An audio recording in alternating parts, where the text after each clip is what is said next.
Biz ayollar, ayniqsa o'zbek ayollari hamisha o'zimizni eng oxirgi o'ringa qo'yamiz. Qiz bolalik paytimizda ota-onamizni ko'proq ularni o'ylab, doim to'g'ri yurishga, aqlli ish qilishga harakat qilamiz.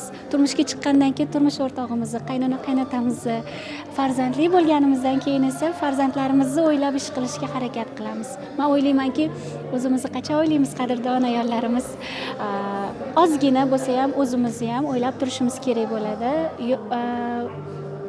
Bo'lmasa o'zimizni sog'ligimizga yokida bir kayfiyatimizga, tushkunlikka tushib qolishimizga, har xil stresslar olishimizga duch kelishimiz mumkin, to'g'ri kelishi mumkin va bu holat esa oila a'zolarimizga ham ta'sirini ko'rsatadi. Shuning uchun o'zimizga ham alohida vaqt ajrataylik, vaqtida dam olish kerak, vaqtida aylanishga chiqish kerak, vaqtida dunyo kezish kerak, hammasiga ulgursa bo'ladi.